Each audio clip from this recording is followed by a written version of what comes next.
Hello my dear student, today I going to discuss about the types of RNA. So first of all, explanation से पहले RNA के types के explanation से पहले मैं यहाँ पे आरएनए के बारे में आपको थोड़ा सा इंट्रोडक्शन देना चाहता हूँ। सो आप जानते हो आरएनए जो है वो राइबोन्यूक्लिक एसिड है। दैट्स मीन्स कि ये एक न्यूक्लिक एसिड का टाइप है।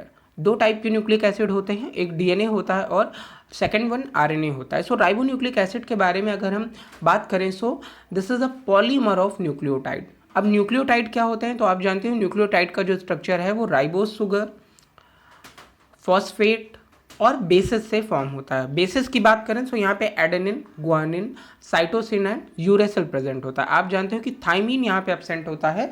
थाइमिन डीएनए में प्रेजेंट होता है और यूरेसिल आरएनए में प्रेजेंट होता है। सो ये एक इम्पॉर्टेंट रोल प्ले करता है जीन एक्सप्रेशन में by acting as a intermediate between the genetic information encoded by the DNA and protein.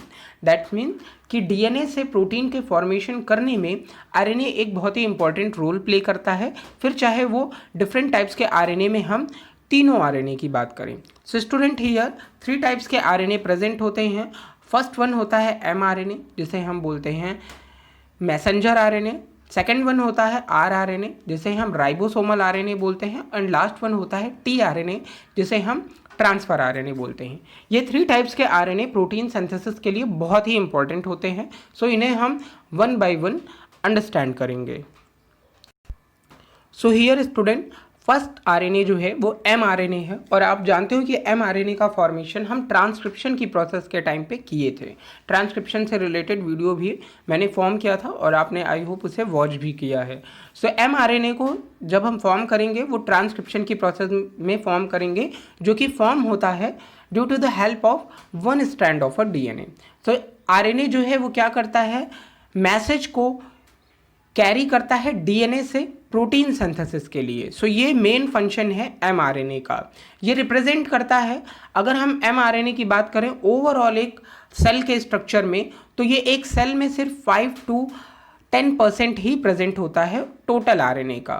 Then अगर हम यहाँ पे बात करें तो ये जेनेटिक इन्फॉर्मेशन को कैरी करता है ट्रिपलेट कोडॉन के फॉर्म में, जिसे हम जेनेटिक कोड को भी हम अंडरस्टैंड कर चुके हैं प्रीवियसली। सो अगर मैं यहाँ पे एक एमआरएनए स्ट्रैंड की बात करूँ, सो एक mRNA strand 5 prime to 3 prime होता है, जहाँ पे अगर मैं 5 प्राइम की बात करूँ यूकैरियोटिक एमआरएनए के बेस पे, तो यहाँ पे जो 5 प्राइम है यहाँ पे एक कैप लाइक स्ट्रक्चर प्रेजेंट होती है जो कि फॉर्म होती है मिथाइलेटेड गुआनोसिन के स्ट्रक्चर से। मिथाइलेटेड गुआनोसिन का स्ट्रक्चर प्रोकैरियोट्स के आरएनए में नहीं प्रेजेंट होता है। That's only present in the case of a eukaryotic mRNA. Then उसके बाद अगर मैं कैप रीजन के बाद की बात करूं तो यहाँ पे 5 प्राइम पे यूटीआर प्रेजेंट होता है। यूटीआर का मीनिंग होता है अनट्रांसलेटेड रीजन। ये अनट्रांसलेटेड रीजन का मतलब है कि यहाँ पे जो भी कोडॉन प्रेजेंट हैं वो प्रोटीन सिंथेसिस के लिए कोड नहीं करते हैं। सो इन्हें हम बोलते हैं यूटीआर। आफ्टर दैट उसके बाद आप देख रहे हैं ये जो सीक्वेंस यहाँ पे ग्रीन कलर का है, यहाँ पे स्टार्ट कोडॉन फर्स्टली प्रेजेंट होगा जिसे आप जानते हैं AUG होगा। देन यहाँ पे कोडिंग सीक्वेंस प्रेजेंट होंगे, डिफरेंट कोड प्रेजेंट होते हैं एमआर के स्ट्रक्चर में एंड आफ्टर दैट यहाँ पे स्टॉप कोडॉन प्रेजेंट होगा जिसे हम नॉनसेंस कोडॉन बोलते हैं, जिसे कि हम टर्मिनेशन कोडॉन भी बोलते हैं, जो कि UAA, UAG और UGA होता है। आफ्टर दैट यहाँ पे 3 प्राइम एंड होगा जहाँ पे फिर से UTR प्रेजेंट होंगे। That means untranslated region present होगा, जहाँ पे ऐसे कोड प्रेजेंट होंगे जो कि किसी भी प्रोटीन के लिए कोड नहीं करेंगे, किसी भी अमाइनो एसिड के लिए कोड नहीं करेंगे। देन उसके बाद 3 प्राइम एंड के टेल रीजन पे poly A tail region present होगा जिसे हम पॉली ए बोलते हैं। ए का मीनिंग यहाँ पे होता है एडिनाइलिक न्यूक्लियोटाइड।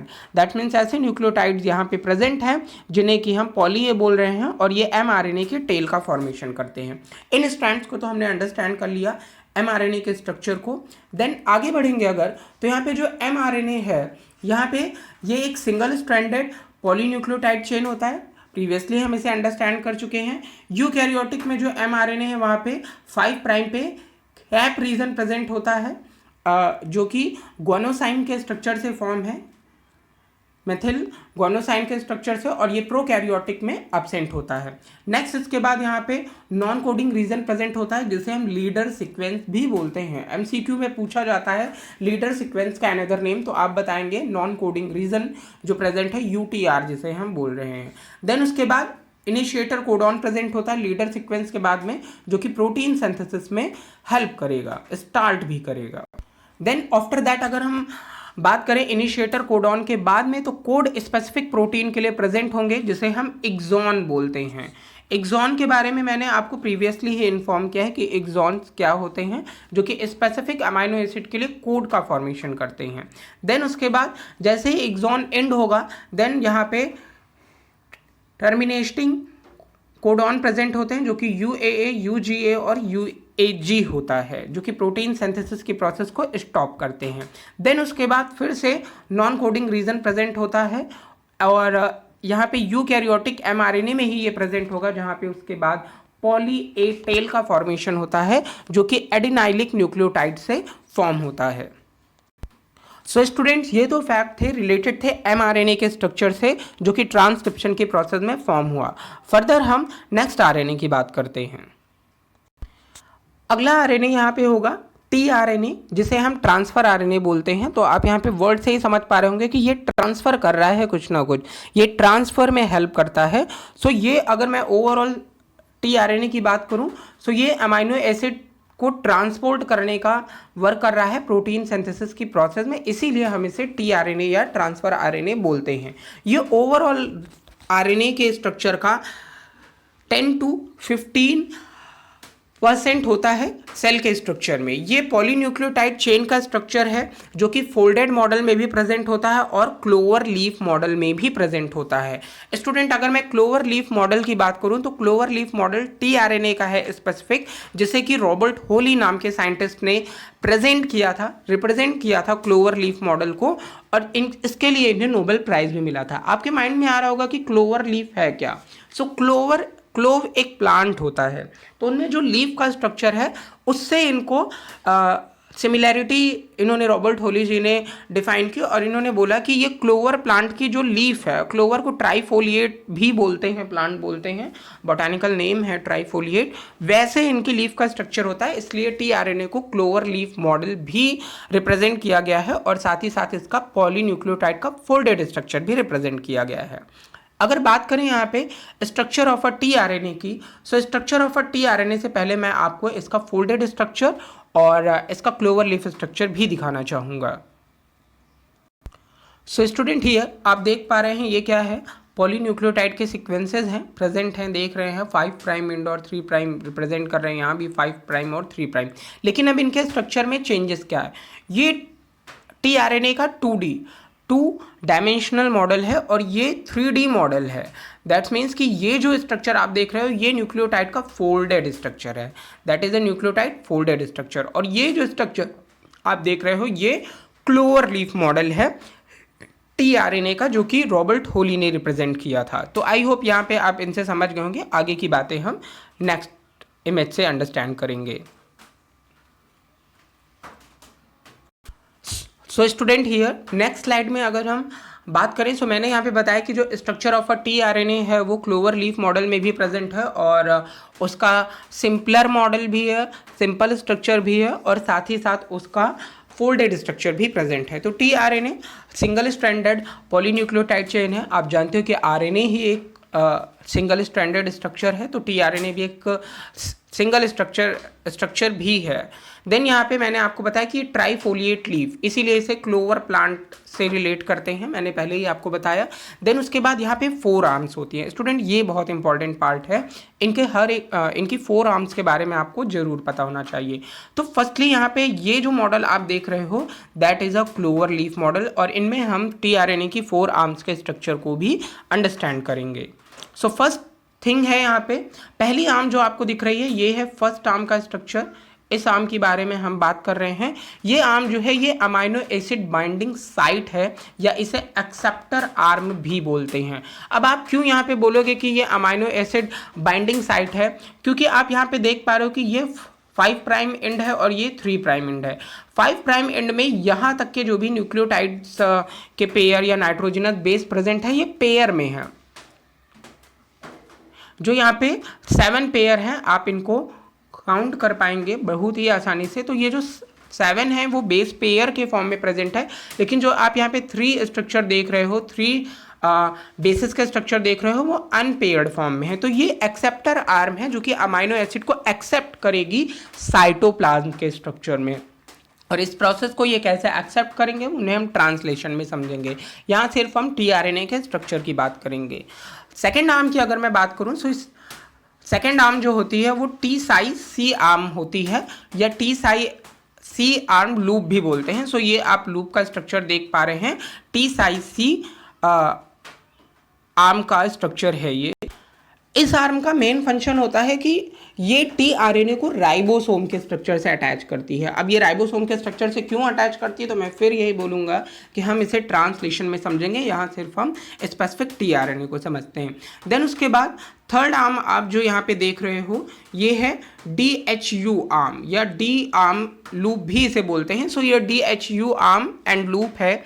इसका मेन फंक्शन होता है कि ये जो भी प्रोटीन सिंथेसिस होने वाली है उसमें ये एंजाइम साइट कहलाती है। DHU आर्म जो है उसे हम एंजाइम साइट बोलते हैं, जहाँ पे एंजाइम्स अटैच होते हैं जिससे कि जो भी अमाइनो एसिड का स्ट्रक्चर है वो एक्टिवली, जो भी एक्टिव अमाइनो एसिड के स्ट्रक्चर हैं वो यहाँ पे ज्वाइंट हो सके। सो ये एंजाइम साइट कहलाती है, यहाँ पे एंजाइम अटैच होते हैं।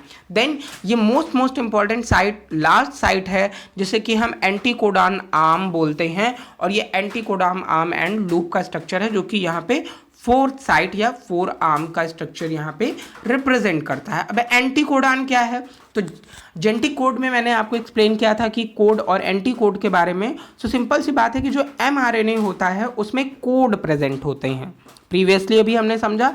तो अब mRNA के स्ट्रक्चर में ट्रांसलेशन की प्रोसेस में tRNA आकर के उससे अटैच होता है। तो वो जिस स्ट्रक्चर से अटैच होगा, जिस आर्म से अटैच होगा mRNA का स्ट्रक्चर, वो एंटीकोडॉन की हेल्प से अटैच होगा। देन उसके बाद स्टूडेंट 5th आर्म की बात करें तो रेयरली कुछ साइंटिस्ट का ऐसा मानना भी है और बोलते भी हैं कि 5th आर्म भी प्रेजेंट होती है जिसे कि हम वेरिएबल आर्म बोलते हैं। देन उसके बाद स्टूडेंट 5 एंड जो है वो यहाँ पे गोनोसाइन का स्ट्रक्चर अटैच होगा, ये जो आप 5th एंड देख पा रहे हैं। और जो 3 एंड है यहाँ पे 3 नाइट्रोजनस बेसिस प्रेजेंट होते हैं CCA, आप इन्हें रीड भी कर पा रहे होंगे। पहला C है, देन C है और A है। तो यहाँ पे टोटल CCA के फॉर्म में 3 एंड पे जो भी आर्म्स हैं, जो भी एक्सेप्टर आर्म है वो प्रेजेंट है। देन स्टूडेंट अगर आगे बात करूं सो जितनी भी आर्म्स यहाँ पे प्रेजेंट होंगी each arm has paired base pair present होते हैं और अनपेयर्ड बेस पेयर भी प्रेजेंट होते हैं। अभी मैंने आपको एक्सप्लेन किया 3' और 5 प्राइम एंड पे ही मैंने आपको एक्सप्लेन किया कि जो 3 प्राइम में ACC जहाँ पे आपको कोड दिख रहे हैं वो अनपेयर्ड बेस पेयर प्रेजेंट है, एंड अदरवाइज जो एंटीकोडॉन है वहाँ पे भी अनपेयर्ड बेस प्रेजेंट है। तो इन स्ट्रक्चर में इन आर्म्स में पेयर्ड और अनपेयर्ड दोनों बेस पेयर प्रेजेंट होते हैं। देन अमाइनो एसिड की जो आर्म है वहाँ पे फर्स्ट आर्म है जहाँ पे अमाइनो एसिड एक्सेप्ट होगा। यहाँ पे मैंने आपको बताया कि यहाँ पे 7 बेस पेयर्स जो होते हैं वो पेयर्ड फॉर्म में प्रेजेंट होते हैं और 3 अनपेयर्ड फॉर्म में प्रेजेंट होते हैं। आप इनको वीडियो को रोक के पॉज करके काउंट कर लीजिएगा कि हाँ ये 7 है या नहीं है और ये 3 अनपेयर्ड है या नहीं है। देन उसके बाद जो T-C आर्म लूप है मैंने आपको बताया कि इसका मेन फंक्शन क्या है। इसका मेन फंक्शन है कि ये राइबोसोम को अटैच करेगी प्रोटीन सिंथेसिस के टाइम पर। नेक्स्ट थिंग को अंडरस्टैंड अगर हम करें सो जो DHU आर्म है, DHU का फुल फॉर्म अगर मैं बोलूँ तो डाई हाइड्रोयूरिडीन है। D for di, H for hydro and U for uridine होता है। ये हेल्प करता है अमाइनो एसिड एक्टिवेटिंग एंजाइम को फॉर्म करने में। तो जो भी अमाइनो एसिड सिंथेटेज एंजाइम है उसे ये एक्टिवेट करेगा। देन उसके बाद स्टूडेंट मैंने आपको बताया कि जो एंटीकोडॉन्स हैं वहाँ पे 7 अनपेयर्ड नाइट्रोजनस बेस प्रेजेंट होते हैं। अब यहाँ पर भी आप इनको 7 काउंट कर लीजिएगा, 3 हियर 2 एंड 2 7 हो जाएंगे टोटल। आप इनको पॉज करके वीडियो काउंट कर लीजिएगा कि एंटीकोडॉन में 7 अनपेयर्ड नाइट्रोजनस बेसेस प्रेजेंट होते हैं। देन ये एंटीकोडॉन का फॉर्म करेंगे, mRNA के कॉम्प्लीमेंट्री स्ट्रक्चर का फॉर्म करेंगे, जो मैंने अभी आपको प्रीवियसली इन्फॉर्म किया इसके बारे में। देन इनका मेनली फंक्शन क्या होगा, ये प्रोटीन सिंथेसिस के टाइम पे स्पेसिफिक अमाइनो एसिड को अटैच करेंगे mRNA के स्ट्रक्चर से। सो स्टूडेंट ये है इनका स्ट्रक्चर। अगर आप क्लोवर लीफ की बात करो या फोल्डेड स्ट्रक्चर्स की बात करो, सो यहाँ पे देखिए अभी मैंने आपको क्लोवर लीफ में डिफरेंट आर्म एक्सप्लेन की। यहाँ पर आप देख पा रहे हो इन्होंने अलग से फिर से यहाँ पे डिफरेंट आर्म्स के स्ट्रक्चर को एक्सप्लेन किया है। इस डायग्राम में भी आप समझ पा रहे हैं, और इस डायग्राम में तो डिफरेंट शेप एंड साइज के यहाँ पे टीआरएनए को रिप्रेजेंट किया गया है, और यहाँ पे हर एक आर्म्स को भी रिप्रेजेंट किया गया है। बट यहाँ पे इम्पॉर्टेंट जो है वो क्लोवर लीफ मोस्ट इम्पॉर्टेंट है। देन स्टूडेंट लास्ट वन और आरआरएनए या राइबोसोमल आरएनए को हम यहाँ पे अंडरस्टैंड करेंगे। राइबोसोमल आरएनए के बारे में अगर मैं बात करूँ तो ये राइबोसोम्स में प्रेजेंट होते हैं, और ये सेल का सबसे ज़्यादा पार्ट, दैट मीन्स ये राइबोसोम का 65% पार्ट होते हैं। और अगर मैं राइबोसोम के स्पेसिफिक बात करूँ, सो राइबोसोम में 65% आरआरएनए प्रेजेंट होता है और 35% प्रोटीन प्रेजेंट होती है। तो मेनली ये आरएनए एमआरएनए आरआरएनए का जो स्ट्रक्चर है वो ओवरऑल सेल में आरएनए का 80% प्रेजेंट होता है। प्रीवियसली आई थिंक मैंने 65 बोल दिया, तो इसे ध्यान से सुनिएगा। 80% आरएनए, टोटल आरएनए का आरआरएनए 80% होता है। और जो राइबोसोम की अगर हम बात करें, क्योंकि मैंने बोला कि ये राइबोसोम में प्रेजेंट होते हैं, सो 65% आरएनए राइबोसोम में आरआरएनए प्रेजेंट है और 35% प्रोटीन प्रेजेंट है। तो आप समझ चुके होंगे कि राइबोसोमल आरएनए राइबोसोम्स में प्रेजेंट है और एक मेजर पार्ट उसका होते हैं ये।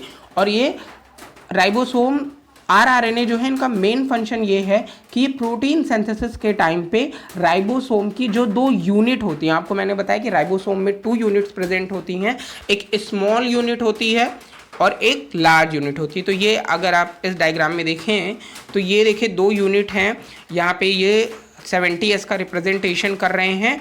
तो यहाँ पे अगर आप देखेंगे तो ये 50S लार्ज सब यूनिट और ये 30S स्मॉल सब यूनिट का स्ट्रक्चर है। सो इन्हें ये फॉर्म करने में, ऐड करने में हेल्प करते हैं। ये राइबोसोम आरआरएनए का मेन फंक्शन होता है।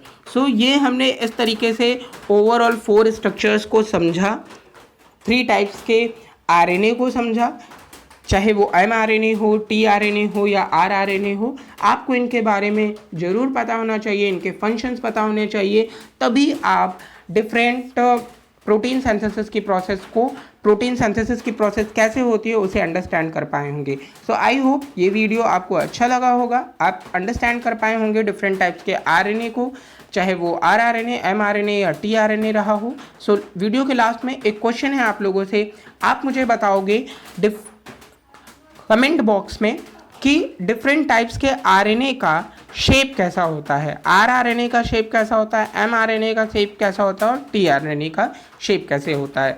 Thank you student.